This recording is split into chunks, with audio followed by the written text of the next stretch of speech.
Muchas gracias por estar aquí, por acompañarnos en esta sesión de Alive.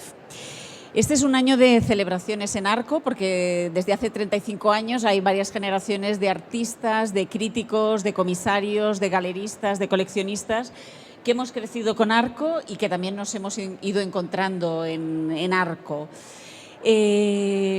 Arco ha sido, se ha hablado mucho estos días, pero no está de más recordar que desde el año 82 para algunos de nosotros ha sido la posibilidad, cuando no había tantos museos y centros de arte en España, de ver instalaciones espectaculares como Thomas Hirschhorn, que todavía no se había exhibido en nuestro país, de escuchar mesas redondas con Harald Zeman o con Obris, con todos esos protagonistas de esos cambios que ha habido en las maneras de hacer arte, de escribir sobre arte y de mostrarlo y de comunicarlo.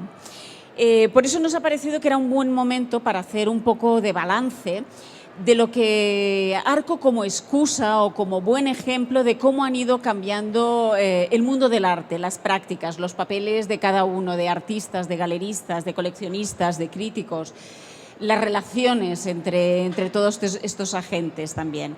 Y por eso hemos pensado que en este formato, en Alive, era una buena idea hacer conversaciones reducidas en escala, con pocos protagonistas y muy centradas en temas específicos. El punto de vista de los galeristas, un repaso a cómo ha sido esta actividad, cómo es y qué perspectivas de futuro puede haber.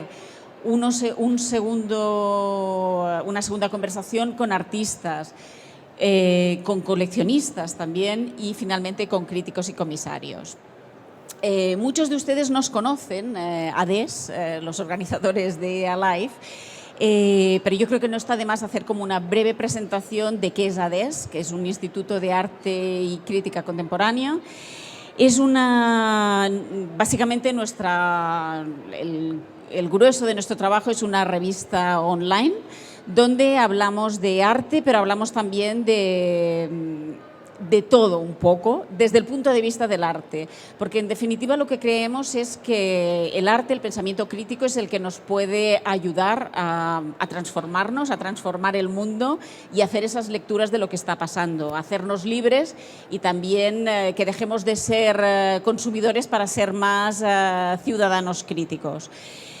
Una de las premisas de Alive es tener un lenguaje muy directo y muy comunicativo, nada críptico y autorreferencial, y por eso también nos gusta utilizar este tipo de formatos que no dejan de ser mesas redondas o conversaciones, pero que les añadimos algunos elementos que vienen de un formato televisivo en el sentido de que hay unos tiempos que intentamos que sean más ágiles y más dinámicos. Yo creo que sin más dilación vamos a algunas de las preguntas que van a surgir. Vamos a empezar ya por el primer bloque. Si uno de los protagonistas del mundo de los que nos dedicamos a esto, porque existen los artistas, que en realidad son los principales protagonistas de todo esto, pero vamos a empezar por los galeristas, que quizás son también los grandes agentes en una feria de arte, como es el contexto en el que nos encontramos. La primera conversación de esta serie de conversaciones cruzadas de las que hablábamos, tenemos a dos galeristas de una trayectoria extensa los dos, tienen bastante experiencia diferente. Por un lado, a mi izquierda está Elba Benítez, directora y fundadora de la galería del mismo nombre, y a mi derecha está Miguel Ángel Sánchez, de la galería ADN y ADN Platform también. Yo creo que ambos lo que tienen en común son que son bastante corredores de fondo y en el sentido de que tienen un gran compromiso con el arte, con los artistas. La base de sus trabajos es el rigor, yo creo en ambos casos, y la solidez. Y también apuntaremos las diferencias que vienen de la diferente experiencia, del contexto diferente. Él trabaja desde Madrid, pero en todo el mundo, y Miguel Ángel en Barcelona y también a nivel internacional. Empiezo presentando a Elba, que quizás no necesite presentación, pero sí que está bien hacer un par de apuntes.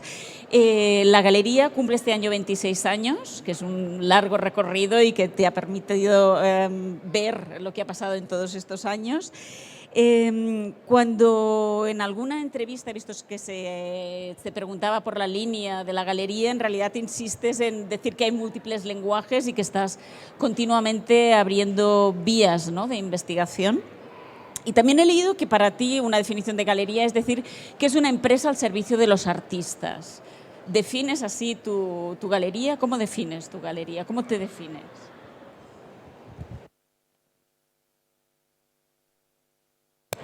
¿Se me oye? Sí. Buenas tardes. Gracias en primer lugar por esta invitación.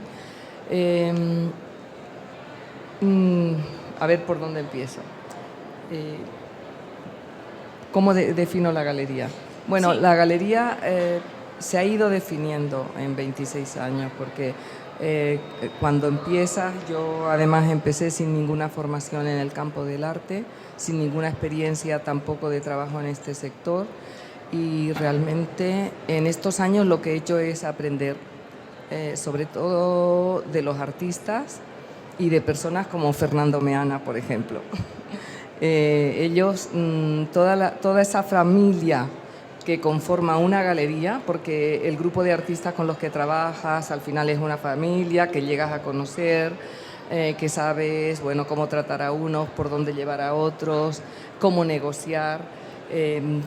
Poco a poco todos los agentes que están alrededor de una galería y en ello los coleccionistas, pues son una gran familia que siempre van aportando cosas interesantes y en este sentido yo, sobre todo lo que he hecho en estos 25 años que se cumplieron el año pasado fue aprender de todos ellos. Yo la galería, sí, la galería es una empresa que tiene que ser una empresa solvente en el plano económico, pero también es una empresa como organismo al servicio de las necesidades del artista, que generalmente se pueden resumir en hacer una carrera. Esta carrera se tiene que diseñar con el propio artista y tiene un largo recorrido. Hay que decidir en qué estrategias hay que emplear para llegar a determinadas situaciones y también, por supuesto, que ayudamos a que el artista pueda vivir de su trabajo. En ese sentido, pues tiene que cumplir también con una finalidad económica. ¿Y había alguna otra pregunta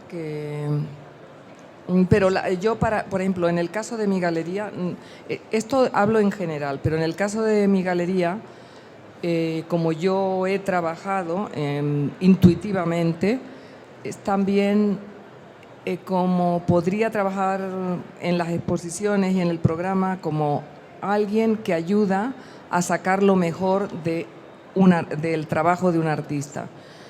Por ejemplo, en las ferias, también como alguien que puede hacer la mejor presentación del trabajo de esos artistas. En ese sentido, creo que también el galerista o la persona que está al frente de una galería trabaja también como comisario, como curador, como persona que se tiene que encargar de sacar todo eso y para eso tienes que conocer, bueno, con qué elementos trabajas, con qué masa crítica puedes construir también un lenguaje para tu propia galería, ¿no? Donde vas a insertar los diferentes lenguajes de todos esos artistas. Hablabas de múltiples lenguajes. Yo creo que lo importante es que los artistas, para mí, con los que trabajo, son artistas que hablen de nuestro mundo, del momento contemporáneo. Y eso es una característica de nuestro mundo, los múltiples lenguajes. Ya el arte no solo tiene una dirección, no solamente hay un estilo, ya no podemos hablar de estilo, sino que que hay una multiplicidad de mundos, multiplicidad de experiencias, multiplicidad de lenguajes y que todos juntos, bueno, los tiene que orquestar pues el galerista. Turno de presentaciones con Miguel Ángel.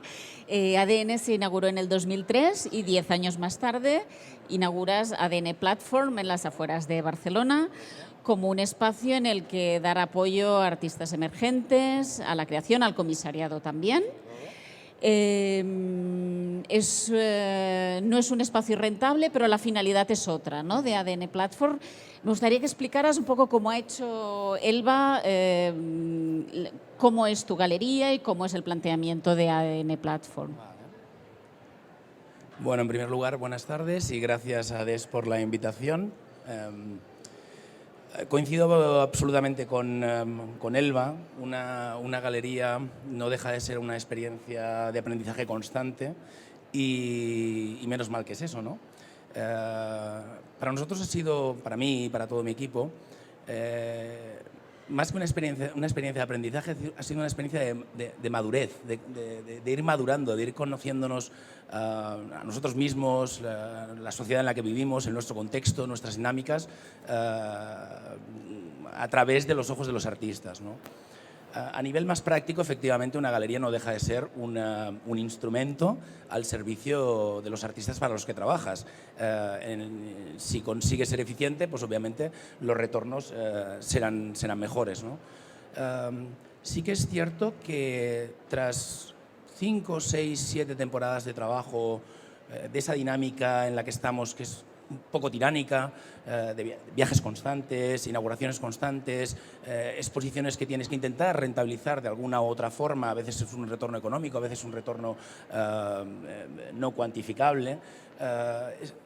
Empecé a sentirme un poco, bueno, pues como iba perdiendo esa experiencia de aprendizaje vital que mencionaba antes, ¿no? Y fue en el momento que decidí que tendría que hacer, bueno, pues que si realmente había diagnosticado que estaba en una tesitura complicada para mí, necesitaba dar un paso adelante. Y fue cuando decidimos abrir ADN Platform, que efectivamente funciona como una plataforma para comisarios, pero siempre intentando mantener un diálogo. Es decir, nosotros invitamos a comisarios, tienen absoluta libertad, con la única constricción de los recursos económicos, que siempre son limitados, pero sí que les pedimos o sí que esperamos que se mantenga un diálogo con el programa que tenemos en la galería, ¿no? Y bueno, pues efectivamente ADN Platform no es una experiencia de retorno económico, pero sí que ha legitimado las prácticas que defendemos y honestamente pues esa legitimación se traduce pues en confianza por parte de los coleccionistas y en nuestro caso sobre todo por parte de las instituciones, que nos había costado un poco por el programa que llevamos acceder a las instituciones, y gracias a la aventura de Platform hemos tenido ocasión de bueno, pues abrir juego, que ese diálogo sea poliédrico y que empiecen a interesarse por el trabajo que hacemos en la galería, la institución. Hablar de cambios, de cómo han cambiado las maneras de trabajar, y hay un principio que es cómo nos informamos sobre lo que está pasando en arte a nivel internacional. Recuerdo un vídeo que se llamaba Friendly Enemies, que lo que hacía era recoger un poco las experiencias de los comisarios de la Bienal de Estambul y recogía declaraciones de otros comisarios también. Había una declaración de Gerardo Mosquera que decía que en los 80-90 un comisario iba pues un par o tres de veces al año a Londres y Nueva York, y esto le servía ya para tomar el pulso de lo que sucedía en la escena internacional. El mundo ahora es muy global, mucho más rico y mucho más complejo. ¿Cuáles son los canales que utilizáis para tomar ese pulso? No sé si a la globalidad, pero ¿cómo encontráis vuestro camino en esa escena del mundo global? Para ver qué os interesa, con quién queréis trabajar, etcétera, etcétera. Yo creo que lo que tenemos es un exceso de información hoy.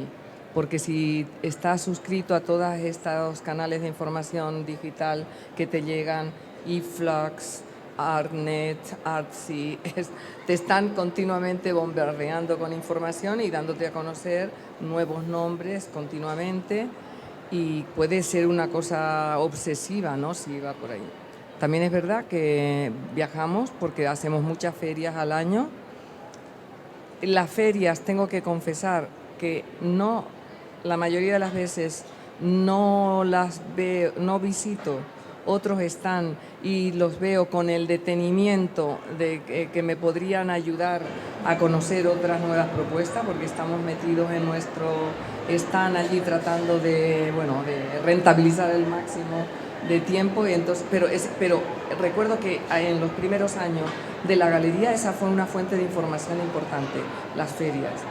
Y por supuesto todos los acontecimientos expositivos importantes como las bienales, Documenta, claro, te dan mucha información sobre las líneas de trabajo, nuevas propuestas. El hecho de viajar, si vas a una feria que está en Nueva York, lógicamente vas a la galería. Quiero decir que tenemos una información variadísima, incluso si no sabes cómo digerir todo esto, excesiva, porque después, claro, ya las publicaciones que conocemos, todo. Yo creo que hay un exceso de información y es raro que hoy haya un artista o alguna práctica artística que quede oculta, porque hay muchos medios por los que te puede llegar. Bueno, poco más que añadir, pero sí que es cierto que, al menos en nuestro caso, intentamos mantener un diálogo constante con los artistas para los que trabajamos. Es, obviamente, pues, con la gente que está fuera, pues básicamente es un intercambio de información vía online, a través del correo electrónico, pero sí que es cierto que mantener ese diálogo constante y de forma perseverante con los artistas, ellos mismos te van también sugiriendo, haciendo otras propuestas, diciendo, oye, tienes que venirte a ver esta exposición, tienes que visitar esta página web, conoces a este artista, etcétera, etcétera. Y para mí, aparte de, obviamente, los viajes, las 8 o 9 ferias que hacemos todos los años, las 2 o 3 bienales que intentamos acudir todos los años, la Documenta, ese diálogo con el roster de artistas es lo que nos ha permitido de alguna forma también ir generando un programa que, bueno, pues que tiene unas líneas discursivas bastante claras.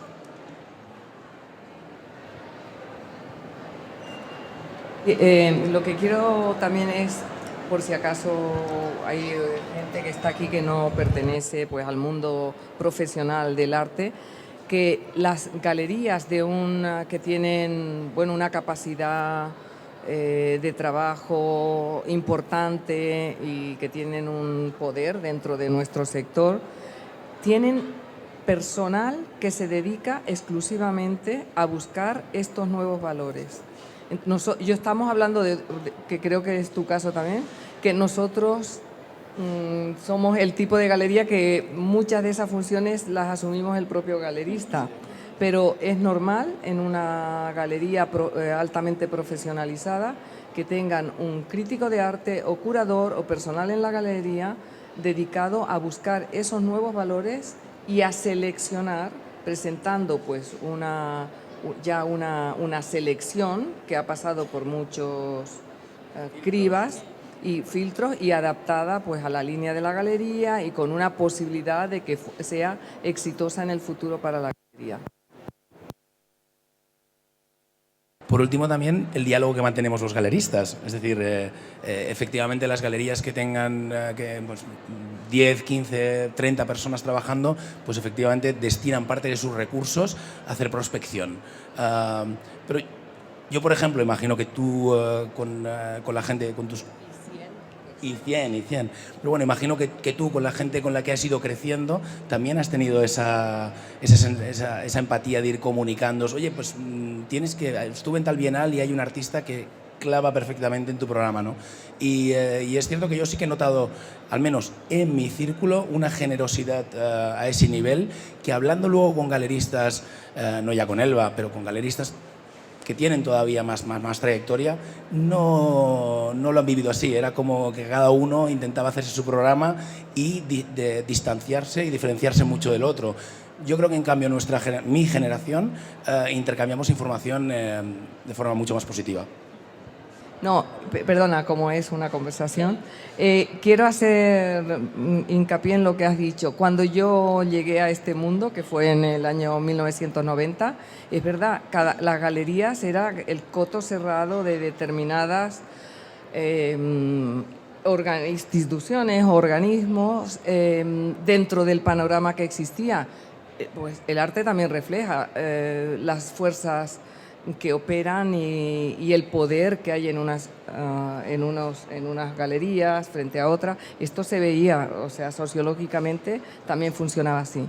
Tengo que decir que la generación que vino después de mí es muy generosa, mucho más, está altamente profesionalizada, cosa que no ocurría antes.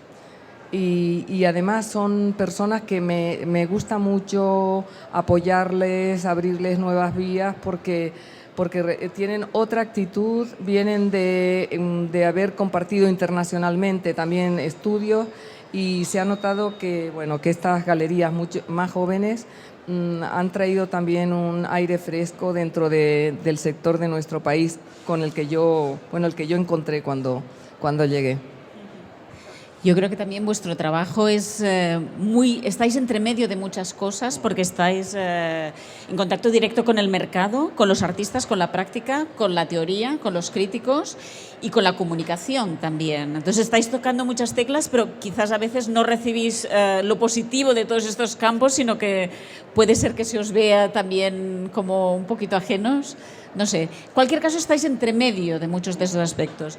Pero la pregunta que os quería yo hacer viene referido a un tema que yo creo que hay una contradicción, a mi manera de ver, con la que tenéis que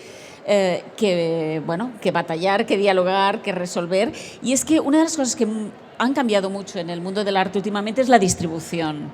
Desde el momento que las prácticas son distintas, la manera de comunicar, de ver, de presentar, y con los medios digitales de distribuir también es distinta. Entonces, la unicidad ya no es un aspecto que se da por sentado. ¿En qué sentido dice distinción? En que las prácticas digitales se pueden hacer ediciones, se pueden limitar, se pueden numerar, pero per se podrían ser ilimitadas. Entonces, esto quizás no deja de ser una contradicción que se asume, se sientan una serie de códigos y de premisas, pero ¿cómo veis este aspecto? O sea, el mercado del arte necesita que haya unas series limitadas, me imagino. Bueno, te doy la palabra. A ver, yo sinceramente no lo veo, no veo el problema. Igual sí que se tiene una fama de ser un sector poco transparente. Yo creo que eso forma parte del pasado. Estamos tan expuestos, todo el mundo comunicamos constantemente, todo se sabe rápido, y no olvidemos que detrás, pues, como decía Elba, hay personas, somos profesionales que trabajando, que muchas veces trabajamos 16 horas al día haciendo de todo, y yo me fío del sector en el que estoy. Es decir, tengo confianza absoluta, y efectivamente puedes encontrar malas prácticas, pero es rara avis. Yo no tengo ese miedo, no es cierto. Las nuevas tecnologías están aquí para quedarse, y se trata de utilizarlas bien, intentar sacarles el máximo partido. Yo recuerdo yo ya abrí la galería en 2003, mi primer correo electrónico data del 95, ya soy nativo en este sentido, ¿no? Pero por otro lado recuerdo que la llegada de las tablets y los iPhones y los smartphones y todo esto sí que cambió mi dinámica de trabajo. Por un lado me esclavizó más porque estaba disponible 24 horas al día, pero por otro lado también me permitía ser muy ágil comunicando, es decir, visitar un estudio, ver una exposición, hacer una fotografía, lanzarla a un coleccionista que sé que le puede interesar, o sencillamente para informarle, decirle, oye, mira este trabajo. Esto sí que ha sido una pequeña revolución. Después, el tema de la multiplicidad de las obras de arte para mí es un tema que está muy superado, no forma parte de nuestro ecosistema, y no veo el problema. No sé si hay alguna pregunta entre el público, lo haríamos muy breve, puntualmente, o si no, quizás la guardamos para el final. Muchas gracias, Elba, Miguel Ángel, y vamos a dar paso a la segunda conversación cruzada. Gracias. Gracias.